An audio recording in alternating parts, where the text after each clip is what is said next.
presented by Prize Picks. Get $50 instantly when you play your first $5 when you use the promo code. Welcome to Light Years. Tommy, a Friday night edition of Light Years, an underwhelming Fat L against the Phoenix Suns. But I'm in a good mood, to be honest with you. We are, 6 days, 5 days, depending when you're listening to this, away from the trade deadline. It does feel like movement is coming. Yeah. I don't want to say I'm too optimistic, but I'm feeling more optimistic that they're going to do something to shake up this roster than I've felt in a long time. And tonight's game was just, you know what? Like, we've done this show how many times? Tonight's game was just a perfect example. Big win against OKC on Wednesday. Everyone feels good. Deserved. Looney, 18 points. GP2, 15 points and an emphatic dunk to win it. And Wiggins looked phenomenal against the Thunder. And I don't mean to pick on any of these players. I'm just pointing that out. Tonight, Looney, 0 points. Tonight, GP2, 3 points. Tonight, Wiggins, poor shooting night. And all I mean to say is all those players contribute to winning in their own ways. And they're all useful players. They're all players I like and will be remembered among Warrior fans for a long time for their contributions. But in general, this roster just mid, like it just is. It's just not much else to say about it. And bring the fucking trade deadline. Hey, hope is a dangerous thing, man. Hope can drive a man insane, Sam. Hope can drive a man insane, but I am feeling more optimistic. We've been through this type of thing at the trade deadline 3 years in a row now, 2022, 2023, 2023, 2024, now this season. And it does, maybe it's just cope, but it does feel different. I feel like for the first time, the organization internally kind of recognizes we're not a small shakeup away. You know what I mean? We are farther than that from being a playoff team, honestly. So I think everybody has recognized there's a need to do something. And I think that's going to, I don't know what that move's going to be. We've obviously heard some of the rumored moves, but I don't think the roster looks exactly the same in 1 week. I'll say that. You know what? Let's just go to it. Steve Kerr honestly, the most interesting thing about tonight was Steve Kerr's pregame. It wasn't watching KD destroy the Warriors. Newsflash, KD is still good. It wasn't the Warriors' inability to make layups. Seen that 47 other times this season. It wasn't Steph at this point, he does look like he's quiet. He does look like he's quiet quitting. He looks like he's playing with look, I'm going to see which of you fuckers are here next Friday. And then I'll assert myself a little more. Whatever you think, he does look older at times. The knee does seem bothering him at times, but there is also a level of I want to see what happens at the trade deadline in his play. Yeah, absolutely. I mean, like I said it probably over a month ago now, he just doesn't seem that engaged with the season. I think he's as great of a person as he is and as patient as he is. Everybody's patience runs thin at some point. And this is now 30 plus months of the same exact shit. So even a guy who's as patient as Steph, you're going to say, okay, enough is enough. We have to, I think he obviously he wants to bring in the best player possible, but I think he just wants something different than whatever is occurring right now. Because I think everybody does. I think the people even in the front office have to be sick of seeing the same thing over again.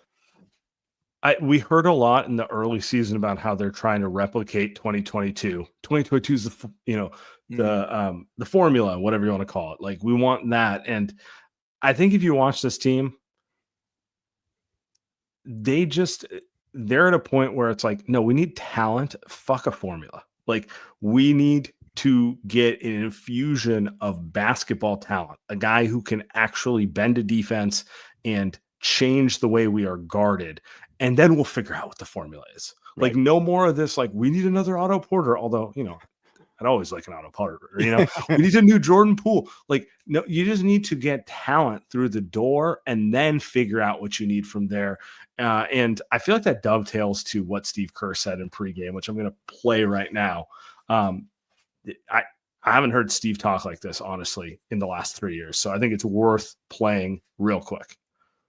Around this year, we talk about, if some of the trade deadline chatter is getting, kind of filtered into the locker room. Is it tenser even though than normal deadlines, considering y'all's situation, considering how many guys could potentially be in play? I think we just have a lot of really professional guys on our team because I don't sense a tenseness in the locker room. I think everybody understands the business. And,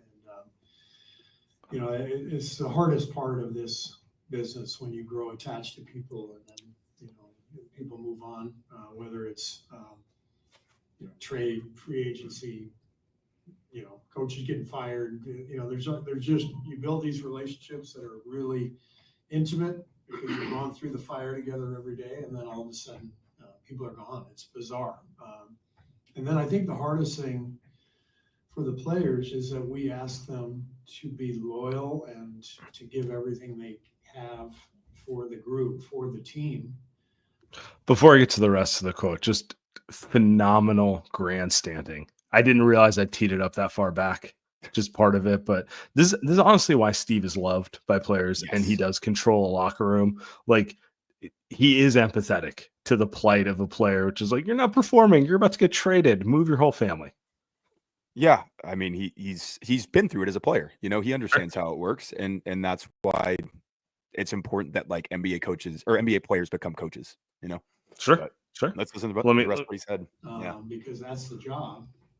But then they might get shipped out. It's a really hard thing to reconcile as a player, but players have to reconcile it if they want to be productive and useful in their NBA career. Some guys, Steph Curry, Kevin Durant, some guys are above all that. But the vast majority of these guys, they have to figure out that, they are their own best asset. And the way to be the best asset for yourself is to be valuable to your team and to be professional and to recognize that there's a lot of stuff that can happen that's no fun.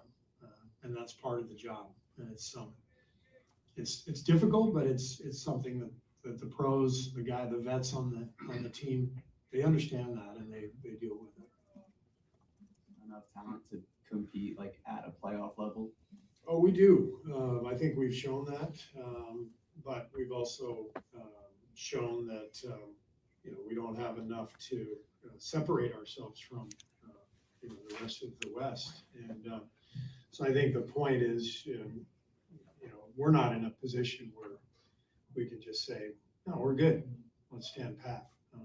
That's the reality of where we are. So Mike's doing his due diligence, doing his job.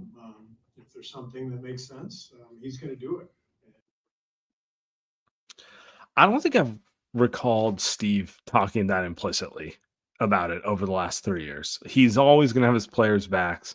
Part of it is just like, dude, you got to coach these guys every day. You can't like go up there and be like, better hit a shot today or you're fucking gone, buddy. You can't coach guys like that. But like, it's just kind of like, just matter of fact, like we're 500. Our expectations are higher than that. When you don't reach those expectations, everything's on the table and I can't protect you anymore. Yeah, it's definitely the most, I think, real he's been about anything like this, maybe in his entire coaching career. Because, the first, let's say 8 years, it wasn't really, there wasn't situations like this, right? Like there really wasn't. They had enough. It was either they were tanking or like Clay was injured or they had enough to win a championship. So like, to borrow from Steve, this is the real NBA. This is what every organization deals with almost year in and year out. If you're trying to compete for the playoffs, compete for a title.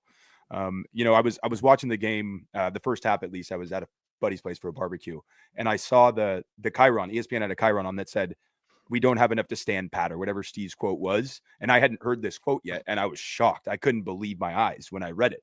And Steve was on 95.7 either earlier today or yesterday. I think it was earlier today, saying, it obviously culture is important. Obviously, all these things are important. But at the end of the day, talent wins in the NBA. So I think reality is kind of smacking everybody in the face. And they've realized that, hey, we can have this great culture and this great system and like these incredible leaders. But if we don't have the talent, none of it matters. You're not going to win anything. I think last year the same thing was going on, but they went on a little bit of a run right before the trade deadline.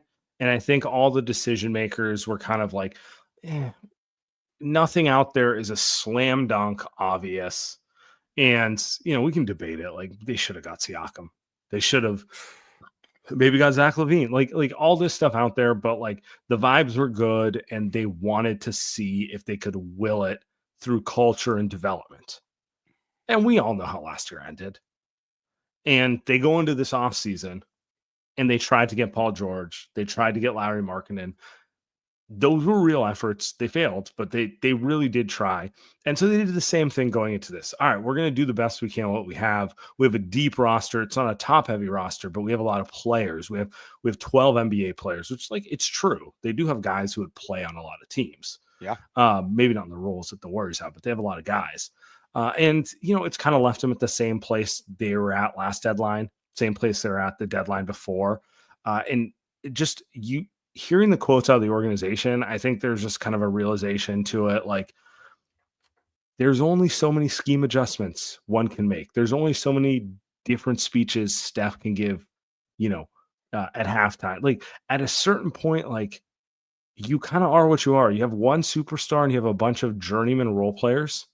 They all have their roles in the NBA. They're all good players. Like, some of them are some of my favorite players. Like, I'll be very sad if Looney gets traded. Like, of all people, like, I feel like I really want him to stay with the organization, but we're at a point where it's kind of like you either have to make a trade to get an influx of talent to give Steph a fighting chance, or you have to look at trading Steph and going the other way. Because what you're doing right now is leading you nowhere. And I don't think I need to repeat it to anyone. Like, I'm not going to be in the trade Steph and tank camp. So those are really your only two options right now. And tonight's game, really the entire season, is a reinforcement of that. They're not bad. They can beat a good team, but they also will lose games. And just in general, like, what are they? The 23rd best offense in the NBA? Something like that. Do they have a single other shot creator that the defense respects? Nope. Yeah, it just is what it is. Like, people love to be like, what's Steve Kerr doing? Like, I don't know. Bring Spoelstra and bring another coach in. There's not going to be a difference in the record. Maybe one game. Maybe. It's kind of like, it just is what it is. You have a middling roster. So it's just, to me, these quotes just let me know, like, everyone's finally on the same page and acknowledging this is where we're at. And so let's do something. Let's see what we can do to get out of it. Yeah. I mean, this is, I put out a tweet a couple days ago talking about the lack of offensive talent on this Warriors roster. If you just look at the Utah Jazz roster when they're fully healthy, they have more offensive talent surrounding Larry Markkinen than the Warriors currently have surrounding Steph. Like, Colin Sexton would very easily be the second best shot creator on this team. And it's not because Colin Sexton's amazing, but it's because he's just a guy who can get downhill. He can score at all three levels. He can pass, like, he can make some nice passes, but like, that's kind of the point. There just isn't a lot there. And Slammer in the chat just said, the Warriors have 11 seventh men, a superstar, and 2 quality starters. That's what it comes down to. That there just isn't a lot. Honestly, a very good way to put it. Yeah, like, there are a lot of very solid NBA players on this team, but there just isn't the top end talent. And we'll get into this. I think this is why I lean Lavine, but we'll get into this after we take a little break. Yeah, I just, there just isn't enough offensive talent. And it's so obvious on nights like this where they can't lock up defensively. It's impossible for this team to score more than 110 points in the modern NBA. And that's unheard of.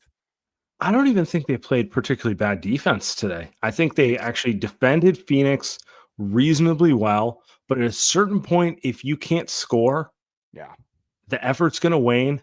And then, Kevin Durant's going to start hitting a couple shots. And I mean, I don't know. You guys don't need a recap of this game because you've seen this game all year. Like, it's the same thing. Good effort, good energy to come out, good puncher's chance. And what? They missed like 8 layups in the first half, to that effect. They're living and dying by the 3. That's really all they have, right? That's it. Like, is this going to be a night where Buddy and Wiggins and whoever it may be shoot 50% from 3? Because if they shoot 50% from 3, you can live with the fact that KD gets whatever he wants. But if it's a night where they shoot a shade below, like I'm on my A+ game, it's eventually going to wear out. And so it's nothing even against those players. It's just to your point. It's a lack of offensive talent. It's a lack of ability to do anything other than chuck the ball. Yeah, and like you said, when you stop making shots, the effort's going to wane eventually on the other end. And even then, like I thought they still had some life to start that fourth quarter, but by that point, Phoenix is in rhythm and they're making everything they look at. Like it was too late at that point. But yeah, we don't need to belabor the game tonight. We all have seen that game way too many times to belabor it. Let's talk about our favorite people at Prize Picks, huh? Let's do it. All right. Run your game all season long on Prize Picks. Prize Picks is the best place to get real money sports action. With over 10 million members and billions of dollars in awarded winnings, Prize Picks has made daily fantasy sports accessible to all. You just pick more or less on at least 2 players for a shot to win up to 1,000 times your cash. Prize Picks is also giving away a free pick for the big game, where Patrick Mahomes will only need to throw 1 yard to win. We talked about this last time, guys. All you need to do is place a more bet on Patrick Mahomes to throw more than 1 yard, and I'm looking at the Prize Picks app right now.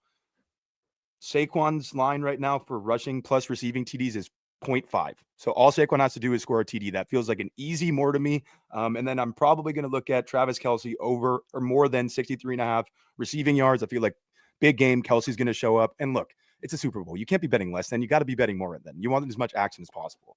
So don't miss out on the last football game of the season with Prize Picks, the best place to win cash. Prize Picks puts their members first, so all withdrawals are fast, safe, and secure. When my picks hit, I get my money in as quick as 15 minutes. Prize Picks also offers weekly promotions that can lead to big payouts like Taco Tuesday. Each Tuesday, Prize Picks discounts select player projections up to 25% to provide even more value for your lineups. So download the app today and use code LIGHTYEARS to get $50 instantly after you play your first $5 lineup. That's $50 instantly when you play your first $5. Prize Picks, run your game. Yeah. I'm gonna get Super Bowl picks from you next time. I'm still like, I don't know if your head's where mine is. Like, I'm assuming Kansas City will win because I don't want to bet against them. But deep down in the back of my, like, I kind of want to bet Philly. Kind of do. I have Did you know Saquon Barkley's turning 28 on the Super Bowl? He's turned 28 on his 28th birthday for Adam Schefter. I saw that tweet. I have a little I wouldn't even call it a formula. I have some that I've done the last 2 Super Bowls, but I can save it for next week if you want me to. I've made some good money the last 2 Super Bowls, but we can save that for closer to the game. Yeah, let's get into it next week. Let's do some Super Bowl chatter. Okay, let's get into it, because right now the main talking point around everything Warriors related is the trade deadline. We got 5 days until there. Noise is loud. We just heard Steve Kerr pregame. This was Shams Charania pregame as well. Active conversation. And tonight, actually, on ESPN, I would call it the Jimmy Butler Bowl. I know we got the Super Bowl next weekend, but this might be the Jimmy Butler Bowl tonight between the Warriors and the Suns. They're both 2 of the teams that I would look at right now that are shaping up to be likely landing spots for Jimmy Butler. The Warriors, we know all season they've been trying to get a star player to go with Stephen Curry and Draymond Green. And now when you think about Jimmy Butler and the motivation that Miami has, I think a lot of people are looking at the Warriors right now in a potential situation. Do you strike right now with him? And we know Phoenix, we've been talking about Phoenix for the last month and a half, 2 months regarding Jimmy Butler. That pursuit remains strong. It might be a deal that takes 3, 4, 5 teams, but the Suns are trying every avenue to potentially get a deal done. He has been suspended indefinitely. I think, the Miami has done the Jimmy Butler Bowl tonight. If the loser was the winner, the Warriors won. I'll say that. No, it is funny because let's just pack this up for listeners. Like, Phoenix wants him. The only way they can get him is if Bradley Beal is traded somewhere else. And Bradley Beal is one of 2 players in the NBA with a no trade clause. Guess the other one. It's LeBron. Correct. Yeah. So I just think it's hilarious. It's like, not Steph, not Giannis, not Jokic, not Jason Tatum, not Shai Gilgeous-Alexander, not Luka, not any of these guys. Bradley Beal, no trade clause. I mean, whoever Beal's agent is deserves the biggest raise of all time. Shout out Mark Bartelstein. Yeah, shout out Mark Bartelstein. Yeah, getting an NTC was crazy. I mean, I guess because the Wizards kind of loved him. but everybody knew when he signed that extension, he was asking out immediately. I have no idea why they gave that to him. It's crazy. I have no idea why Phoenix traded for him when they knew what the CBA was going to look like, but that's their own issue. And now they're stuck with it because I don't think Miami wants him, and they're trying to, like there was a rumor Detroit was interested in Beal. Young team, their players are all under rookie contracts. Yeah, Beal makes a lot of sense next to like Cade Cunningham. I get the vision. There's like whatever, and Beal's like, I'm not going to Detroit. Veto, So it's just they are fucked. I mean, I don't know if you noticed it, but KD's body language with Bradley Beal was hilarious tonight. Just you can tell when someone fucking hates their teammate. I'll put it that way. You can tell when Kevin Durant hates their teammate. Yeah. Talk about a guy that wears his emotions on his sleeve, as all Warriors fans know. Like, he will not hide how he's feeling about somebody. But I mean, the Beal trade made no sense from the beginning. Like, basically, you already had Devin Booker, and you just brought in a worse version of Devin Booker. What was that like? What was that supposed to fix with what their issues were? It never made sense from the beginning. So they just forced one of them to be out of position at all times, right? Like either one of them is the point guard, which it's not who they are, or one of them has to play small forward, which kind of sucks because then they got to guard like bigger wings. So yeah, I mean, Book played point guard all last year because they didn't have a real point guard. So I mean, it never made sense from the beginning. But look, I mean, Ishbia is definitely moving fast and breaking things. Yeah, moving fast and breaking things, man. Like, he is not scared to shake stuff up. But I don't see how they get this done. I mean, they're moving mountains to do it. Like, they obviously made that trade. They traded an unprotected first, I think, in 2031 to get 3 first-round picks back to have some more trading ammo. But I still don't see how it gets done from their standpoint, because Beal doesn't really want to go anywhere. Like, he's chilling in, like, why would you want to move from Phoenix? It's a great area to live. No, I wouldn't want to move. And like the only teams that are probably willing to take a flyer on him are teams he doesn't want to go to, Like I'm sure if the Lakers wanted him, he'd be like, okay, I'll waive my no trade clause, but they're not doing that, So it's hilarious. And then let's bring it back to the Warriors here. So I do find it interesting that Shams, Windhorse is the same, are absolutely unwavered in continually reporting the Warriors' interest in Jimmy Butler. Because like we've heard locally that Steph Curry and Steve Kerr have concerns about how he'd fit into the locker room, and like, let's be real, warranted, fair. The way Jimmy's ended his last 2 stops, like not exactly endearing himself or like, giving you the best look that way. But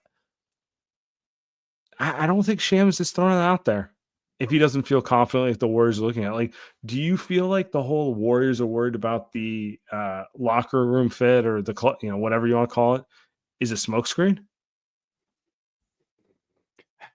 I don't know if it's full smokescreen, but it definitely feels like it's not the full truth. Like, I genuinely don't think that Steph and Steve are worried about their ability to control a locker room. Like, they dealt with the whole KD thing for multiple seasons. Like, Jimmy's an asshole. We all know that. But the other side epitome of one. Yes. Yeah, absolutely. You know who else is an asshole? Andre Iguodala. Like, Andre is a great dude, but he's Draymond also Green. Yeah, like it's not their first rodeo. But the other side of that coin, with Jimmy being an asshole, is you're going to get the most motivated version of him wherever he goes next, whether that's Golden State or Phoenix or some other place. And he's been resting for the better part of a month. Like, he's going to be fresh, and injuries are an issue with Jimmy, but you would feel like his body's pretty fresh. He's a guy that definitely stays in the gym. Like, he loves to work out. So I wouldn't worry about his conditioning at all. Maybe a little bit of game conditioning stuff, because it is different than just working on your own. Point being, you're going to get the best version of Jimmy wherever he goes next. So again, if the trade happens, they bring Jimmy in, I don't think Steph and Steve are going to be complaining at all. Yeah, and the other part of it is I don't know where else he could go. And I don't know how Miami doesn't trade him next week. So Miami's kind of backed into a corner. Maybe their own doing. Actually, I will say it is their own doing. They should have traded him in the offseason if they weren't going to extend him, because he's shown you how he will act if he doesn't get the extension he wants in multiple stops, right? So, now they're stuck there. But he's an older player. he doesn't have the greatest reputation in terms of locker room. He does have a great reputation in terms of his ability to perform when it matters. But there's just not a lot of teams who are that interested in him. And if Phoenix can't get something done, like, who else is coming to the table? And the reason I say this is I think this is the real reason the Warriors are really in on this. I think the Warriors think they can get him for pennies on the dollar, which allows everyone to preserve their own agendas, which is the most important thing, you know? But I mean, like, I don't think they want to throw a bunch of draft picks at a 35-year-old. I don't think they want to, like, they're going to get him, if they get him, for less than his talents, which is a net win for the organization. I think for once, their patience and inaction might have paid off. You know, you might be able to get a top 15, top 20 level player if he's right physically and if he's not washed for, like you said, pennies on the dollar. Because Miami cannot go they cannot go past the trade deadline without trading him because he will leave for nothing. Like it's over. He has a player option this summer. So if they want anything back, they have to act right now. They have 6 days to figure it out. And if Phoenix can't, I feel like, and it's already been reported, by the way, that they've lowered their asking price. Like, I really don't I think about this. Kyrie Irving got traded for Dorian Finney-Smith, Spencer Dinwiddie, and a first-round pick. And Dorian Finney-Smith's a nice role player. And Dinwiddie's a dime a dozen heat check guy at this point in his career, right? And that pick might be useful. Is Jimmy going to get moved for more than that? Probably not at this point. I feel like the way it's going to kind of play out is Phoenix is going to like try to throw everything they can at it. And if they can't find a third team, then Miami's essentially going to have to come back to the Warriors and say, okay, what are you guys willing to do? Like, we'd kind of have them backed into a corner if Phoenix can't get the deal done. Because they, like I said, they have to move him for something. They can't leave without, like, they lose the salary slots. They're not going to get any picks. Like, they're in an awful situation. And the Warriors have a position of power for once in a trade like this. Yeah, and like, you know, to be fair, they thought they had that position with Paul George and it didn't work out. And there's always like the 11th hour team that pops up, but I don't know. Like, I just keep I keep going back to this point. Shams and Windhorse are very steadfast on the Jimmy to the Warriors stuff. They are not. I've not heard one of them mention like, oh, concerns about the locker room. Oh, the Warriors have these concerns. They just keep saying Phoenix wants him the most, but the Warriors are right there.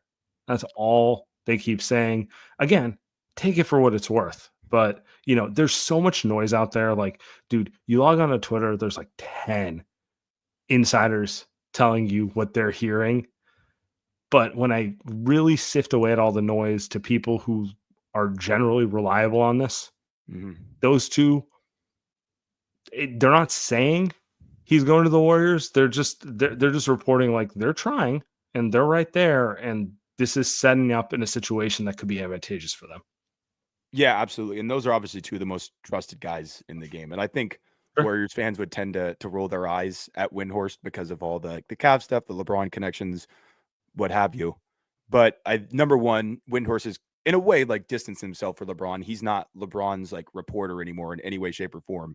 And he's one of the most respected insiders in the league now. Like when he reports it, there's usually he's not getting it from. I mean, he got the Gobert thing. He also got the Kyrie stuff and the Harden stuff. So yeah, No, exactly.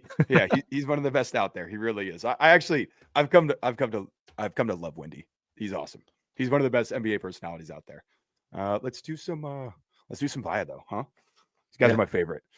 All right, 2025, a new you, a new year, and a new year. Goodness, a new you and a new year full of possibilities. Don't let the bad times of 2024 bring you down. This year, reach for new heights with Via. Trusted by over 500,000 happy customers, Via is the Swiss Army knife of wellness, dedicated to harnessing the natural benefits of hemp to create high-quality wellness products. Whether you're looking to improve your sleep, focus, recovery, add a little pep to your step, or just get high, Via has something for you.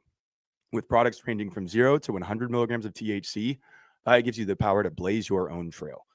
So, you know, we do these podcasts pretty late at night, and I tend to be a little bit wired after we get done with them. It's been an adjustment period for sure, like finishing a podcast at 10:15 on a weeknight or whatever, and trying to have to go to sleep. But Vaya's Zen has been like so essential for me to like being able to get to sleep and wake up refreshed the next morning for work. And the Zen has like some passion flower in it, some L-theanine, obviously some CBD. It's THC free, and it really just helps me relax and fall asleep pretty quickly. So if you guys are going to use Via, definitely check out their Zen CBD.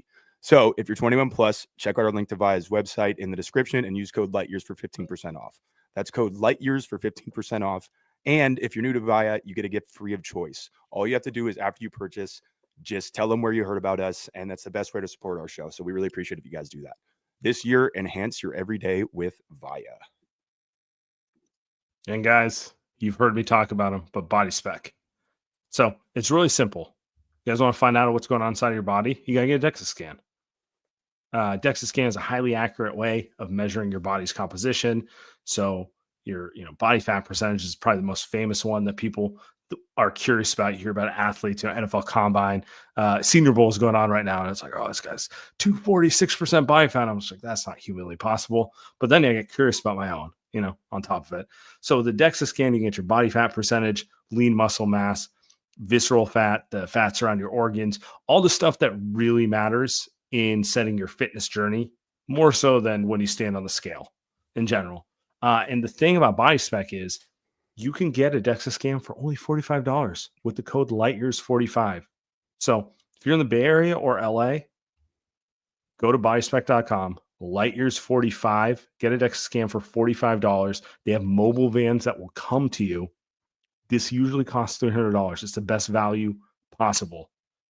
Get it for your loved one for Valentine's Day. Be bold. Just tell them you're worried about the visceral fat around their organs. No, but seriously, it's a good deal. Bodyspec.com, LIGHTYEARS45. Don't do that, guys. I'm just going to say it right now. Don't do it. You got to stop doing that during the body spec ads, man. That's the second time. Dude, have you been into the Senior Bowl stuff? Have you been like? I'm a sicko at draft stuff. I just always like fall into it. I get into it. It does not matter the sport. I'll get into college baseball and think about how this guy's bat speed is going to really transform my team's organization. But yes, I'm into the Senior Bowl stuff. I'm the same way. Have you heard no free ads, but have you heard the McShay show yet?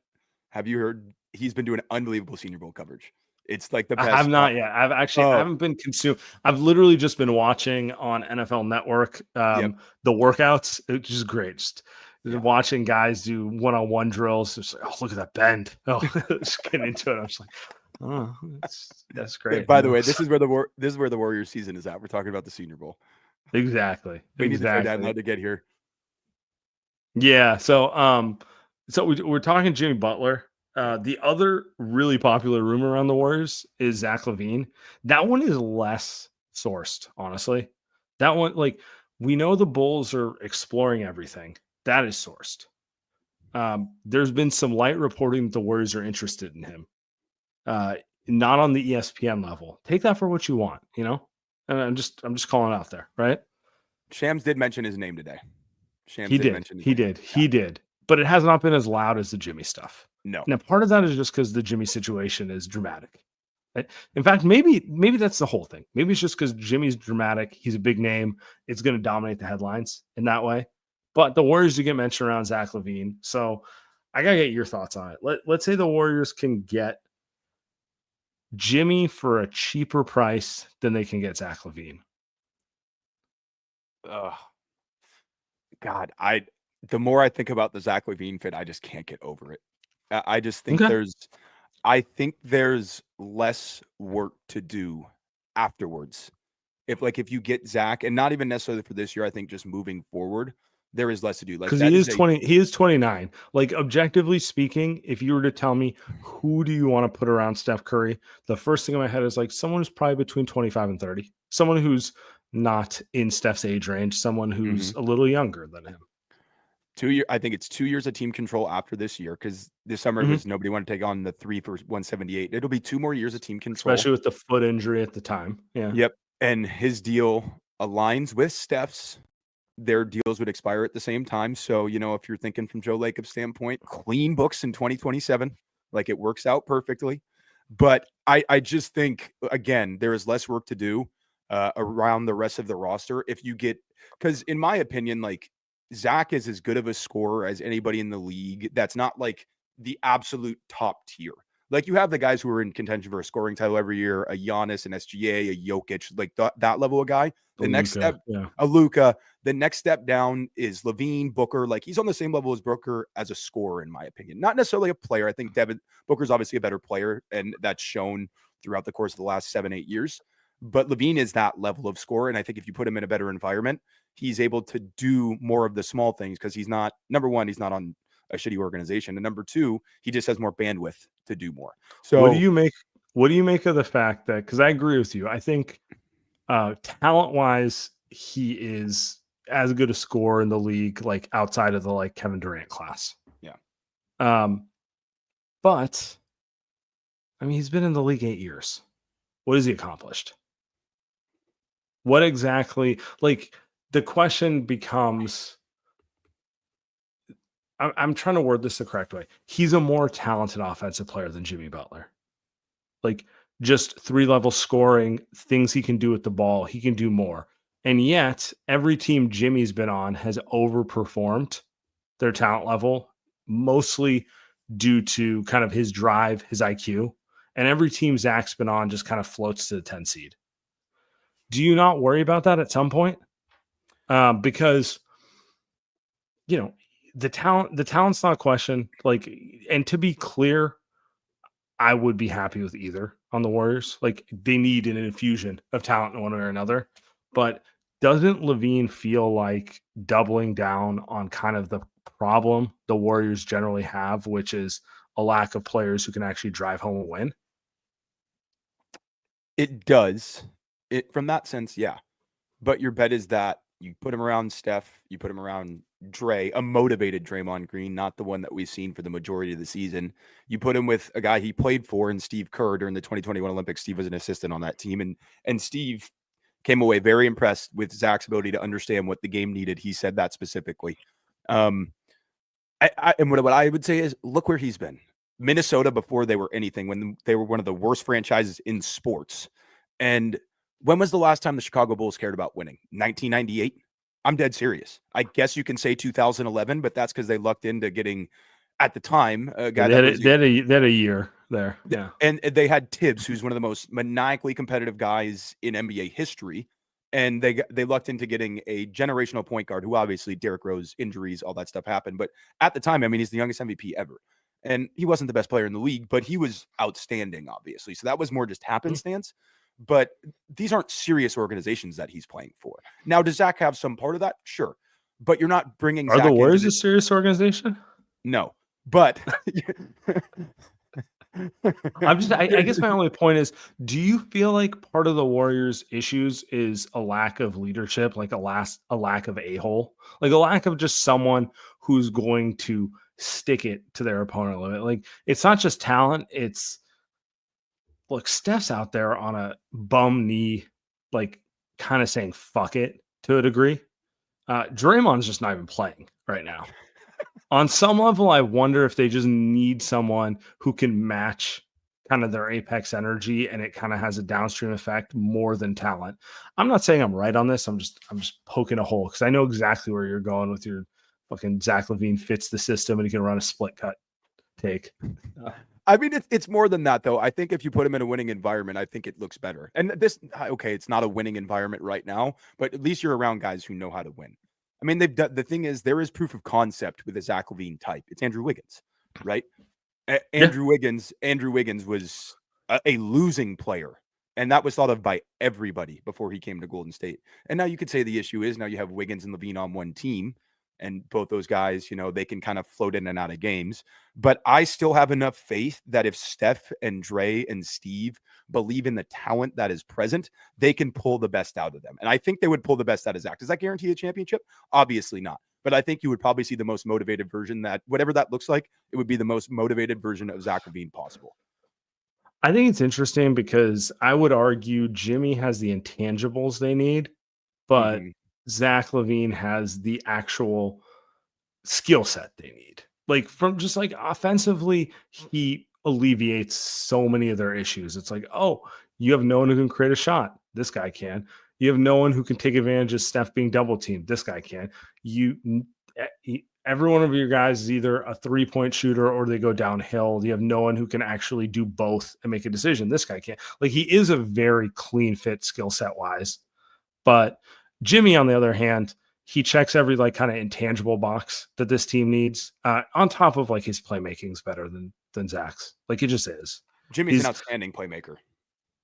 Yeah, and he literally drove a team with Duncan Robinson and Max Strus to the finals. So, you can't hate too much on his offensive game, but like, he's not the shooter Zach Lavine is. He doesn't have the pure skill level he has. So I don't know. It's I could hear arguments both ways. Like, honestly, I kind of side the Jimmy Butler route, mostly because I just think they need an infusion of kind of that personality type more than anything. But I can hear arguments the other way. I would not be surprised if Steve Kerr, you get someone with Zach Lavine's talent bought in, and the Kumbaya Kerr thing gets him like playing up to their best ability, and it works out. Like, it's a very plausible theory. Steve would be so deep in his bag with Zach. He'd be so deep in his bag. I would absolutely love to see it. And I think the issue for me with bringing Jimmy in is and look, if they trade for Jimmy Butler, I will not be mad. I would love to have Jimmy on the team. I've long been a Jimmy stan, like playoff Jimmy. I believe it's a real thing. But I think what you're really doing is you're pigeonholing Draymond to playing a lot of 5 still, and that concerns me. He's already been banged up this year, because essentially what you'd have to do is it would be Steph, whoever you kind of decide to play at the 2, whoever like doesn't go out in the trade. I guess it might be Moody.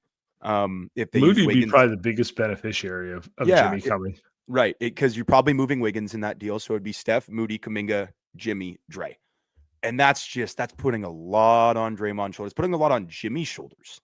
You know what I mean? Like, you're you're kind of pigeon. I mean, you can play post and like you can get more flexible with it, but again, I think you're really just trapped into playing a ton of small ball unless you want to go like Jimmy at the 2, Kuminga at the 3, Dre at the 4, post at the 5. Like, it's just a lot funkier to make it all fit, in my opinion. And there's no guarantee of Jimmy beyond this year. So I guess maybe you clean up your books and you have this $43 million expiring coming off. And you can chase free agents, gives you more flexibility. You can make all these arguments for it. But yeah, I'm Team Lavine right now. That it just is what it is. Yeah, I mean, I think both players present roster issues, but more in the sense of this roster isn't good enough for one silver bullet. Like, even if they were able to get Giannis, which they won't. This at the trade deadline, what you're going to give in trades will inevitably open up holes in one way or another. So you kind of hope if they do make the move for either Lavine or Jimmy, they can make a second move. They can go get another big. They can big room space the floor. They can do a bunch of stuff. I don't know if it'll really happen, to be real, but that's kind of where they're at right now. I will say it does kind of feel like it's just those 2 guys. Like, Vooch is on the table, but Vooch is a different type of move. I'm not sure that anyone else in terms of like wing playmaker who like really changes kind of like the pecking order dynamic of the team is coming available to trade deadline. I could be wrong, but like it looks like Jimmy's like 90% getting moved, and like, I don't know, Lavine's what, 60% being moved. They don't have to move him. He doesn't, he's not throwing a tantrum at this point. They should move him, but they don't have to. I guess there's De'Aaron Fox, but like, I'm just going to throw this out there. 0% chance Vivek trades him to the Warriors. 0.0. Never in a million years is that happening. No, he would trade him for nothing before he helped the Warriors. It's just it's a regional politics thing. It's not happening. Yep. And I do want to point out something interesting that Slammer said in the comments a couple of minutes ago. A lot of the things that were said about Lavine, or being said about Lavine right now, were said about Devin Booker before he got to play with Chris Paul and the team that Phoenix put together. I don't think there are a lot of guys. Bring back Chris Paul. Oh my God, I'm good on that one. Even if the Spurs have to move him in a De'Aaron deal, I'm good on that one. No Chris Paul on a buyout. I miss Chris Paul, just the leader. Just a little bit, Captain Chris. I do think there are a lot of guys in the NBA who are truly good stats, bad team guys. I don't think Zach is one of those guys. He just never been in the correct environment to like win basketball games. Now, again, he can't be your alpha. I don't believe that, but you're not bringing him in to be your alpha. Like the infrastructure for that is there. You're bringing him in to go score, get some buckets, and you have to play a little bit harder than you did in Chicago. Yeah. Okay. We'll see where this plays out. I'm curious. People give us your comments. Jimmy, Lavine, let us know. Appreciate you.